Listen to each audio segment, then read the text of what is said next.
وَلَقَدْ يَسَّرْنَا الْقُرْآنَ لِلذِّكْرِ فَهَلْ مِن مُّدَّكِرٍ۔ اور ہم نے قرآن کو سمجھنے کے لیے آسان کر دیا، تو کوئی ہے جو سوچے سمجھے۔ صوت القرآن، قرآن کی آواز۔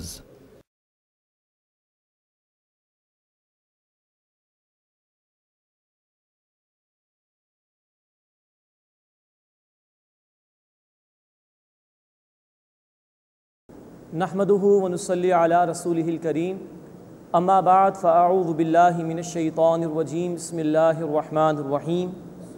وما تكون في شأن وما تتلو منه من قرآن ولا تعملون من عمل إلا كنا عليكم شهودا إذ تفيضون فيه وما يعذب عن ربك من مثقال ذرة في الأرض ولا في السماء ولا أصغر من ذلك ولا أكبر إلا في كتاب مبين۔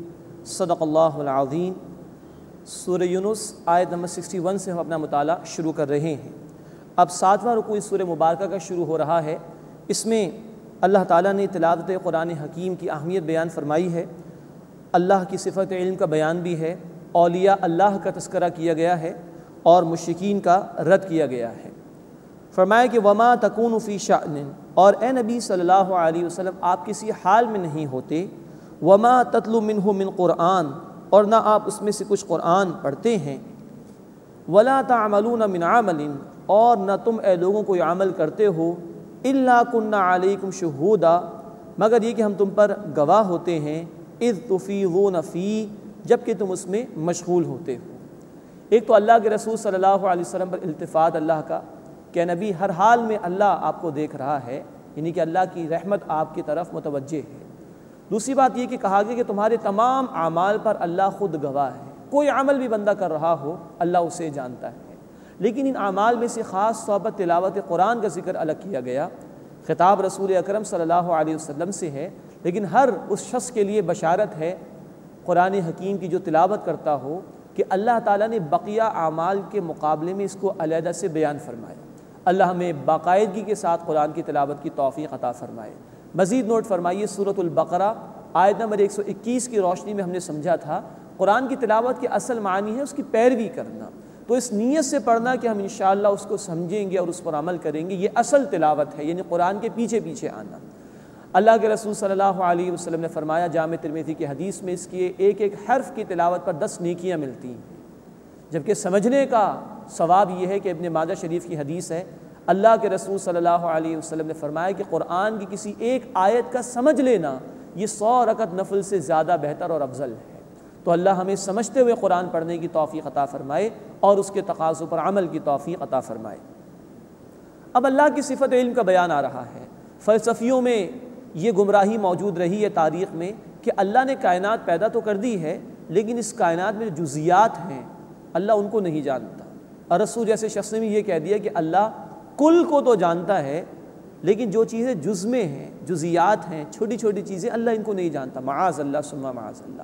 اب اللہ تعالیٰ فرما رہے ہیں وَمَا يَعْزُبُ عَن رَّبِّكَ مِن مِّثْقَالِ ذَرَّةٍ فِي الْأَرْضِ وَلَا فِي السَّمَاءِ، اور تمہارے رب سے کوئی ذرہ برابر بھی شے غائب نہیں ہے، نہ زمین میں نہ آسمان میں، وَلَا أَصْغَرَ مِن ذَلِكَ، نہ اس سے کوئی چھوٹی شے، وَلَا أَكْبَرَ، نہ اس سے کوئی بڑی شے، إِلَّا فِي كِتَابٍ مُبِينٍ، مگر یہ کہ وہ ایک روشن کتاب میں لکھا ہوا ہے۔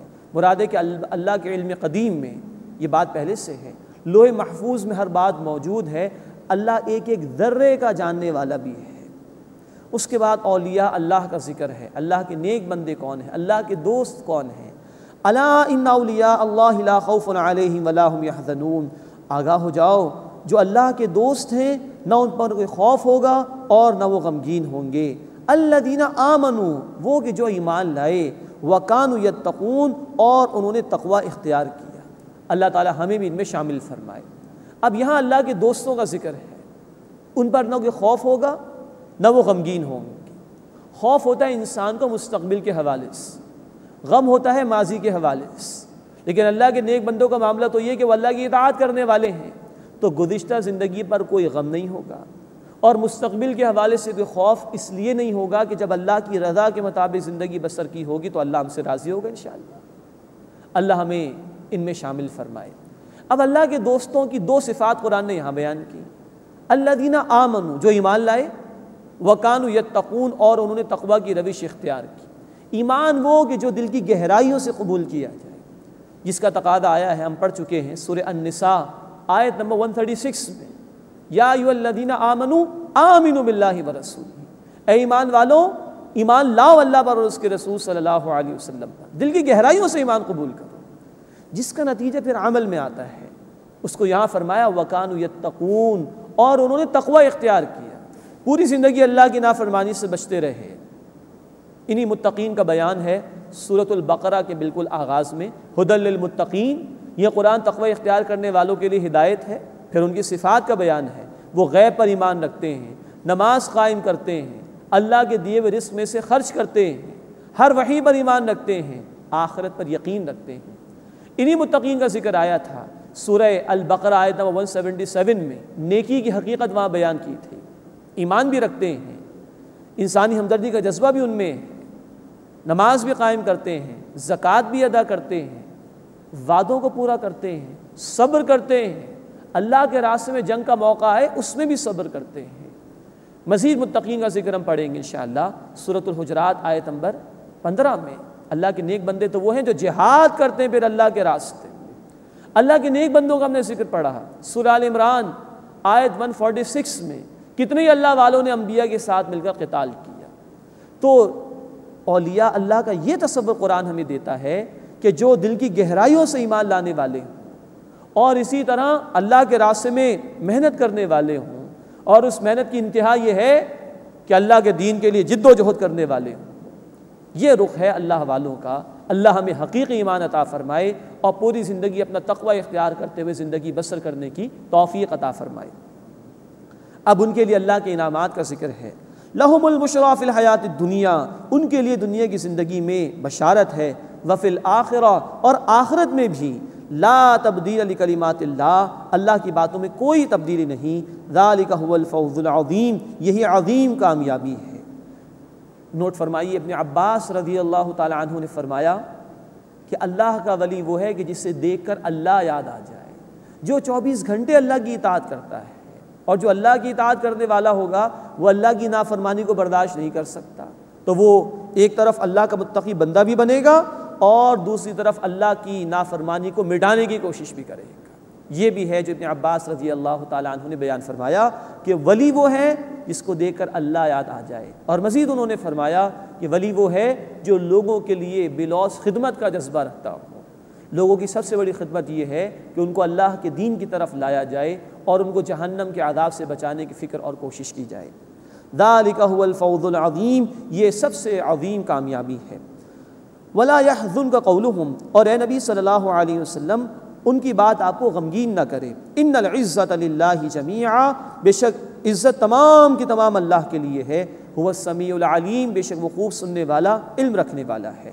یہ تسلی دی گئی رسول کریم صلی اللہ علیہ وسلم کو کہ یہ جو مخالفین مخالفت کر رہے ہیں، دین کو مٹانے کی سازشیں کر رہے ہیں، آپ اس پر غمگین نہ ہوں، عزت کل اللہ کے اختیار میں ہے۔ الا، آگاہ ہو جاؤ، ان للہ من فی السماوات ومن فی الارض، جو کچھ آسمانوں میں ہے اور زمین میں ہے اللہ ہی کے لیے ہے۔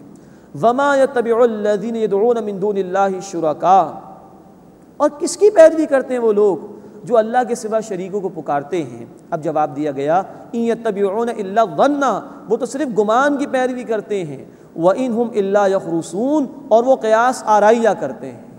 یعنی جو لوگ اللہ کی وحی کے خلاف عمل کر رہے ہیں ان کے پاس کوئی دلیل ہی نہیں، بس قیاس آرائیہ کرتے ہیں، اللہ کے ساتھ شریک کر رہے دوسروں کو، من مانی باتیں اختیار کر رہے ہیں، لیکن دلیل ان کے پاس کوئی نہیں ہے۔ جبکہ اللہ کی طرف سے جو حق آیا یہ دلیل پر مبنی ہے، اللہ کے علم کامل پر مبنی ہے، اسی میں ہدایت اور اسی میں بھلائی ہے۔